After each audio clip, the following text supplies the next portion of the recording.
लगभग 40 question. Part 1 semester second है, political science minor subject.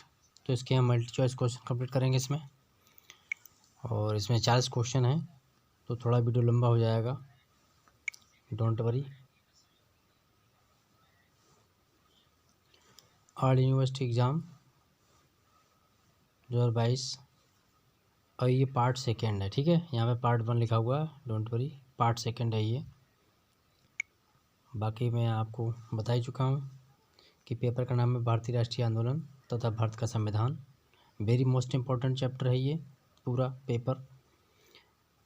Indian national movement and constitution of India, ये course code दिया हुआ है। 20 दिसंबर के लिए आपका माइनर पेपर है। तो फटाफट एक वीडियो अपलोड हो चुका है, अगर आपने नहीं देखा तो उसका लिंक इसमें मिल जाएगा। दोस्तों में शेयर कीजिएगा। और जो पेपर हमारा होगा वो मैंने आपको बता ही चुका हूँ कि 4 खंडों में बटा होगा, दीर्घोत्तरी, अतिलघोत्तरी, और एक होगा आपका दीर्घोत्तरी, लघोत्तरी, अतिलघोत्तरी और बहुविकल्पी। तो हम इसमें आज कर चुके हैं, करेंगे कंप्लीट क्वेश्चंस बहुविकल्पी वाले। तो इसमें आपका पहला जो है वो है संवैधानिक चरण, संवैधानिक विकास के चरण, इसके बारे में करेंगे क्वेश्चन कंप्लीट। कई टॉपिक इसके अंतर्गत आएंगे, 40 क्वेश्चन है, तो फटाफट कर लेते हैं पूरे इनको। भारत में ईस्ट इंडिया कंपनी का शासन किस अधिनियम के अंतर्गत समाप्त हो गया था? तो आंसर आपका बनेगा सन 1833 का चार्टर अधिनियम के अंतर्गत, ये इसका ऑप्शन कहलाएगा, राइट। इसमें 4 ऑप्शन है हमारे, तो इसमें जो आंसर हमारा होगा वो रहेगा थर्ड ऑप्शन, 1858 ईस्वी का भारत सरकार अधिनियम जो था उसके अनुसार। नेक्स्ट है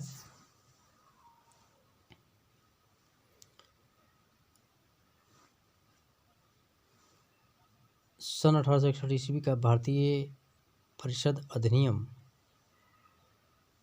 ये उसका ऑप्शन था। आंसर का मैं आपको बता ही चुका हूँ। तो बात करते हैं क्वेश्चन नंबर 2 की। सन 1858 में महारानी के घोषणा पत्र को इलाहाबाद में किसने पढ़कर सुनाया था? तो जिन्होंने सुनाया था उनका नाम है यहाँ पर लॉर्ड कैनिंग। इन्होंने घोषणा पत्र सुनाया था इलाहाबाद में महारानी का। अगला क्वेश्चन नंबर 3 है, किस अधिनियम के द्वारा सर्वप्रथम भारतीयों को प्रतिनिधित्व करने का अधिकार दिया गया, यह अधिकार दिया गया? तो आपका ऑप्शन है पहला भारतीय परिषद अधिनियम 1861, ठीक है। अगला क्वेश्चन है, किस अधिनियम के द्वारा प्रांतों को पुनः विधि निर्माण का अधिकार प्रदान किया गया? तो इसका आंसर आपका है सेकेंड बी, सन 1861 में, ये 61 के नियम के अनुसार। 1861 के अधिनियम का निर्माण के समय भारत का वायसराय कौन था? तो यहाँ पर जो आंसर आपका बनेगा सी राइट जाएगा, लॉर्ड कैनिंग। अगला क्वेश्चन है इसमें, 1892 ईस्वी के अधिनियम के निर्माण के लिए उत्तरदायी कारण था या थे? कौन कौन से कारण उत्तरदायी थे? तो यहाँ पर देख लेते हैं। यहाँ पर पहला कारण है, इसमें दिया हुआ है 1861 अधिनियम के प्रति असंतोष की भावना। नंबर 2, भारत सरकार द्वारा गृह सरकार यानी कि ब्रिटेन की सरकार के नियंत्रण को शिथिल करने की चेष्टा। अगला है इसी में भारतीय राष्ट्रीय कांग्रेस के प्रयास। तो इसका आंसर आपका बनेगा राइट, उपरोक्त में सभी, ये सभी कारण थे। अगला क्वेश्चन है, 1892 ईस्वी के अधिनियम के निर्माण में किस वायसराय ने विशेष योगदान दिया, यानी कि किस वायसराय के द्वारा विशेष योगदान मिला जिससे ये नियम बन सका? तो इसमें आपका जो है lord Dufferin, C option right है। अगला क्वेश्चन है, सुरेंद्र नाथ बनर्जी ने किस अधिनियम के लिए कहा था कि यह प्रतिनिधि सरकार की स्थापना की ओर उन्मुख या की ओर एक प्रमुख कदम है? तो आंसर आपका जाएगा राइट, अधिनियम 1892 के लिए कहा है इन्होंने।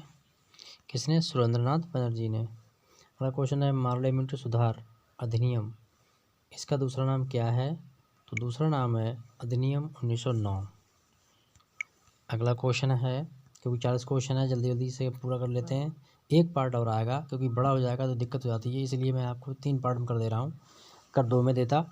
वीडियो आपको पसंद आए तो प्लीज़ लाइक कर दीजिएगा, और जिसका आपको चाहिए 20 तारीख से पहले मैं आपके लगभग 3 से 4 सब्जेक्ट के वीडियो माइनर बना दूंगा मल्टी चॉइस, जिसमें हिंदी होगी, इंग्लिश होगी और आपका सोशोलॉजी भी होगा। नेक्स्ट है इसमें, भारत में सर्वप्रथम पृथक निर्वाचन प्रणाली कब लागू की गई थी? तो ये प्रणाली लागू होती है भारतीय परिषद अधिनियम 1909 के अंतर्गत। अगला क्वेश्चन है, सांप्रदायिक महत्व का प्रारंभ किस अधिनियम के अंतर्गत हुआ था? तो इसमें आपका राइट आंसर जाएगा अधिनियम 1909 के अंतर्गत। अगला क्वेश्चन है हमारा, भारतीय शासन अधिनियम 1919 किस रिपोर्ट के आधार पर तैयार था या किस रिपोर्ट पर आधारित था? तो रिपोर्ट का नाम है मॉन्टेग्यू चैम्बर्स फोर्ड की रिपोर्ट के आधार पर। अगला क्वेश्चन है हमारा, मॉन्टेग्यू चैम्बर्स फोर्ड सुधार कब लागू किए गए थे? आंसर आपका बनेगा 28 जुलाई 1919 को। अगला क्वेश्चन है, प्रांतों में द्वैध शासन व्यवस्था कब लागू की गई? तो इसे कहते हैं, इसको लागू की गई थी सन 1919 में। अगला क्वेश्चन है हमारा,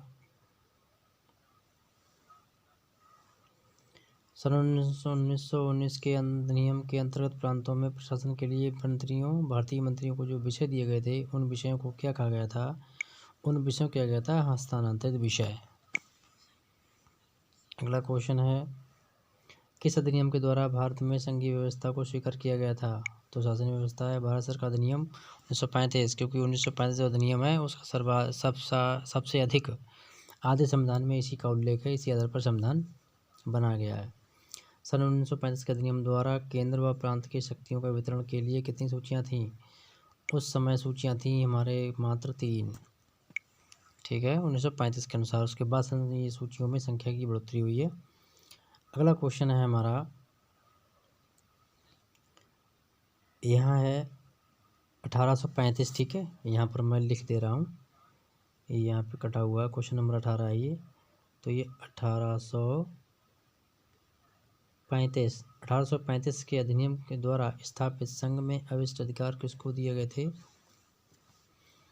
तो वो दिए गए थे आपके गवर्नर जनरल को। अगला क्वेश्चन है, आपको आंसर ही देखना है, इसमें मैंने सीधा आंसर दे दिया है। सन 1935 के अधिनियम के अंतर्गत गवर्नर जनरल की कार्यकारिणी सदस्यों की नियुक्ति किसके द्वारा की जाती थी? तो यहाँ पर भी आंसर आपका बनेगा गवर्नर जनरल के द्वारा। अब देख लेते हैं संविधान सभा वेरी मोस्ट इंपॉर्टेंट टॉपिक है ये, इससे क्वेश्चन आपको 100% मिलेंगे, तो इसको देख लेते हैं। तो इसका ऑप्शन है कि संविधान सभा का स्थायी अध्यक्ष कौन होता है या कौन था? तो डॉक्टर राजेंद्र प्रसाद संविधान सभा के स्थायी अध्यक्ष थे। अगला क्वेश्चन है, संविधान सभा का स्थायी अध्यक्ष कौन था? तो स्थायी अध्यक्ष के रूप में बात करते हैं तो सच्चिदानंद सिन्हा थे। और एक क्वेश्चन और है, संविधान सभा का प्रथम अधिवेशन कब हुआ था? तो प्रथम अधिवेशन 9 दिसंबर 1946 को हुआ है। अगला क्वेश्चन देख लेते हैं, भारतीय संविधान सभा की प्रारूप समिति का अध्यक्ष यानी कि सभापति कौन था उस समय? तो सभापति थे डॉक्टर भीमराव अम्बेडकर।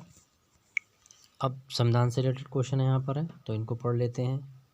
भारतीय संविधान, पहला क्वेश्चन है, भारतीय संविधान को पूर्ण रूप से कब अंगीकृत किया गया था? तो पूर्ण रूप से अंगीकृत किया गया था 26 नवंबर 1949 को पूर्ण रूप से अंगीकृत किया गया था। अगला क्वेश्चन है हमारा, भारतीय संविधान को किस वर्ष लागू किया गया था? तो भारतीय संविधान के लागू होने की वर्ष है 26 जनवरी 1950। अगला क्वेश्चन है हमारा, भारतीय संविधान किस वर्ष गणतंत्र घोषित हुआ था? तो ये घोषित हुआ है सन 1950 को। अगला क्वेश्चन है, भारतीय संविधान का सबसे बड़ा एकाकी स्रोत कौन सा है अधिनियम? तो एकाकी स्रोत जो अधिनियम है वो भारत सरकार अधिनियम 1935 है। मैं आपको बता चुका हूँ कि ये भारतीय सरकार अधिनियम 1935 का सबसे आधे से ज़्यादा संविधान उसी पर आधारित है। 50% कॉन्स्टिट्यूशन, यानी भारत का मिनी संविधान किसको कहा जाता है? तो भारत के मिनी संविधान जो है उसको कहते हैं सन 1935 के अधिनियम को ही हम भारत का मिनी संविधान कहते हैं, क्योंकि सबसे अधिक यही इसमें दिया गया है। भारतीय संविधान में कितनी अनुसूचियाँ हैं? तो भारतीय संविधान में अनुसूची संख्या है 12। अगला क्वेश्चन है, भारतीय संविधान में मूल कितने अनुच्छेद हैं या कितने मूल अनुच्छेद हैं? तो मूल अनुच्छेद की संख्या है 395। भारतीय संविधान की विशेषता है, क्या विशेषता है इस संविधान की, आइए देखते हैं। संविधान की विशेषता ये है कि भारतीय संविधान कठोर एवं लचीलापन है इसमें। अगला क्वेश्चन है, भारतीय संविधान के किस भाग को भारतीय संविधान की आत्मा कहा जाता है? तो आत्मा कहा जाता है, उसका नाम है प्रस्तावना, इसी को हम उद्देशिका भी कहते हैं, इंग्लिश में प्रीएम्बल कहते हैं। और अगला क्वेश्चन हमारा है, भारतीय संविधान की प्रस्तावना के अनुसार भारत की सर्वोच्च सत्ता किसमें निहित होती है? तो भारतीय सत्ता किसमें निहित होती है? भारतीय सत्ता जनता में निहित होती है। इसी के अगले टॉपिक में हम पढ़ेंगे मुख्यमंत्री के बारे में, राष्ट्रपति के बारे में और प्रधानमंत्री के बारे में। बाकी और जो हमारा सुप्रीम कोर्ट है और राज कोर्ट यानी हाई कोर्ट, उसके बारे में पढ़ेंगे। तो अगला वीडियो देखना ना भूलिएगा। पिछले वीडियो का लिंक इसमें आपको मिल जाएगा और डिस्क्रिप्शन आप जरूर ऑन कीजिएगा। अगला क्वेश्चन है, भारत एक धर्मनिरपेक्ष राज्य है, यह संविधान के किस प्रावधान में हुआ है? तो ये प्रावधान है, हम कहते हैं उसके लिए संविधान की उद्देशिका या संविधान की प्रस्तावना में है ये, ठीक है। और अगला क्वेश्चन है इसमें, तो इसे देख लेते हैं। भारतीय संविधान की उद्देशिका में ये बता चुका हूँ आपको। भारतीय संविधान की प्रस्तावना में किस संशोधन द्वारा क्या जोड़ा गया है? समाजवादी, धर्मनिरपेक्ष और अखंडता नामक शब्द जोड़े गए हैं। तो किस संशोधन जोड़े गए थे? तो ये 42वें संशोधन द्वारा जोड़े गए थे, जब संविधान का 42वां संशोधन हुआ था। भारतीय संविधान के किस अनुच्छेद में संशोधन की पद्धति का उल्लेख किया गया है? तो संशोधन की पद्धति का उल्लेख किया गया है अनुच्छेद संख्या 368 में। 368 के अनुसार हम संविधान में कोई भी संशोधन कर सकते हैं। अगला क्वेश्चन है, भारतीय संविधान के संशोधन की प्रक्रिया पर किस देश का प्रभाव है? संशोधन की प्रक्रिया जो है वो दक्षिण अफ्रीका से ली गई है। और संविधान को याद करने के लिए कितने देशों में सम्मिलित किया गया है, उसकी मैं आपको एक ट्रिक बताऊंगा। सो आप अच्छे तरीके से ट्रिक याद कर लेंगे, पूरा सभी देश जिनका सहयोग है इस संविधान में। अगला क्वेश्चन है, भारतीय संविधान को वकीलों का स्वर्ग कहा जाता है। तो ये संविधान किस राजनीतिज्ञ का कथन है? तो ये कथन है सर आइवर जेनिंग्स का। अभी आपके नागरिकता संबंधी क्वेश्चन है, ये नागरिकता है, इसके बारे में देख लेंगे। इसके बारे में 3 क्वेश्चन हैं, उन्हें देख लेते हैं। अगला क्वेश्चन है, अपनी प्रशिक्षित बुद्धि को जन कल्याण में लगाना ही नागरिकता है, ये कथन किसने दिया है? तो ये कथन है लास्की का। अगला क्वेश्चन है, भारतीय नागरिकता का किस प्रकार अंत हो जाता है? तो किस प्रकार अंत हो जाता है उसको देख लेते हैं। अंत होता है नागरिकता का परित्याग करने पर, देशद्रोह करने पर, नागरिकता संबंधी असत्य अभिलेख देने पर, इनके उपरोक्त में सभी, ये सभी कारक हैं। अगर ऐसा होता है तो भारतीय नागरिकता आपसे चली जाती है, अब छीन ली जाएगी। अगला क्वेश्चन है, भारतीय में नागरिकता से संबंधित कानून बनाने की शक्ति जो है निम्न में से किसको प्रदान की गई है? तो शक्ति प्रदान की गई है हमारे संविधान में संसद को, वो कोई भी कानून बना सकती है। तो प्लीज़ आई होप वीडियो पसंद आया होगा। पसंद आया तो लाइक कर दीजिएगा, सब्सक्राइब कर लीजिएगा। मिलते हैं नेक्स्ट वीडियो में। और आई कैन और एंड स्क्रीन देखकर भी आप वीडियो को देख सकते हैं।